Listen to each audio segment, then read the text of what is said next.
Quick video showing how to get the engine out of a Jaguar F-Type. This is the 3 litre supercharged.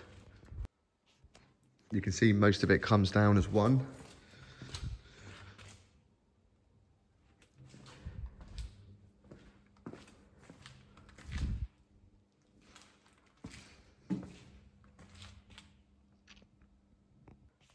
Starting at the back of the vehicle, you can see just disconnected the prop shaft from the gearbox and then moved that out the way.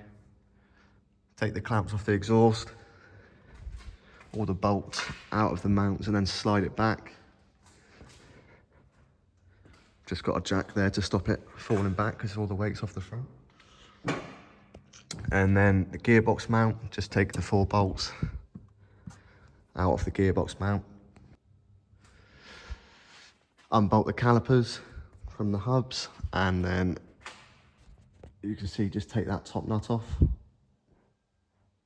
and then unplug the wheel speed sensor which sits behind this wheel arch liner.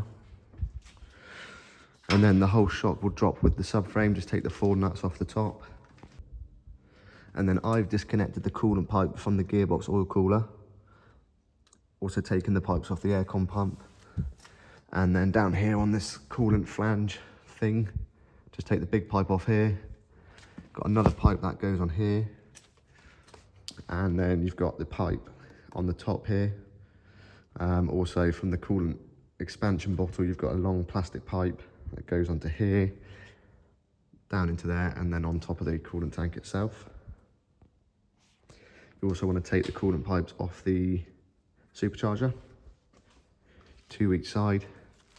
And then the wiring harness sits just on the right hand side of the engine bay, up there.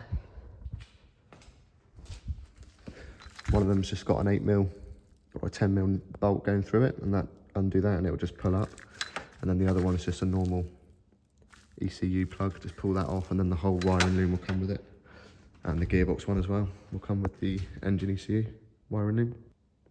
You also want to get all the air pipes off, so the one off the main throttle body, and then the 2 going down to each of the air filters.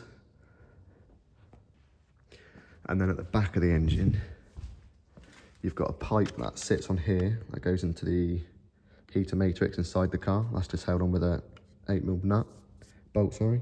And then you've just got one coolant pipe here that just clips off. And you also want to take off the EVAP pipe on this side. Again, it's just a pinch fit. And then also it's just the 2 fuel pipes.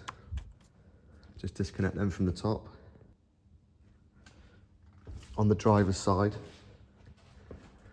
for the starter motor, you've just got the positive wire there that's just held on with a 13mm nut. And then also the earth strap, which is on one of the starter motor bolts. That sits on the bolt that goes in here on the bottom of the starter motor. And then that's a positive wire there. Then you want to disconnect the UJ here. Always mark it so you know which way it goes back in, and put the seat belt through the steering wheel. And also the steering rack wiring, you can see I've got it just up here out the way. But that goes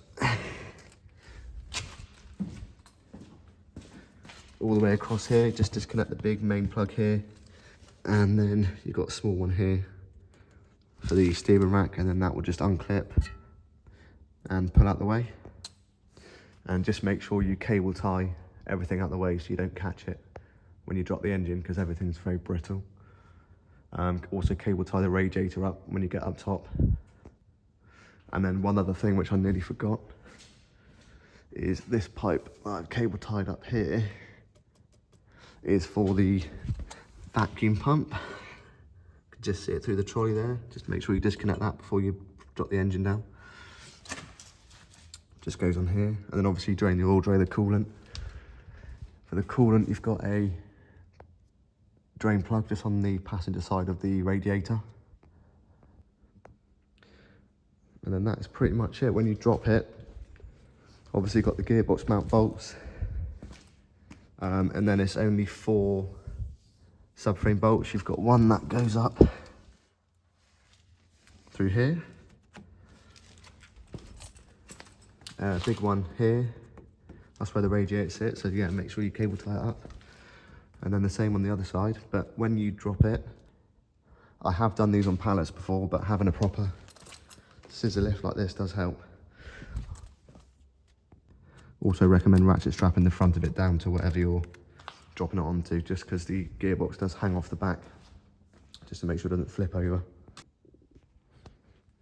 Also, it helps if you remove the bonnet. It's only held on with, I think, 6 or 8 13mm nuts, and then it just pulls straight off. So yeah, you can see what you can actually leave on. Pretty simple to do. Also, forgot to mention, take the cross brace off, and also the under tray and the front little skid plate there. And then there's this other trim which sits just under the skid plate, which is literally just clipped in.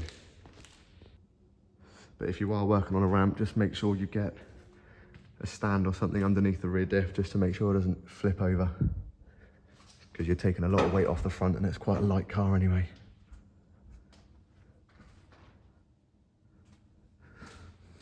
And also make sure you disconnect the ride height sensor or the level sensor, which is just here on the driver's side. This one's only got one on the driver's side. And that's it. Also forgot to say, make sure you remove the gear selector off the gearbox. There's 2 10mm bolts here and a 13mm nut, which just holds that on. It sits on the gearbox like that. Make sure you take that off.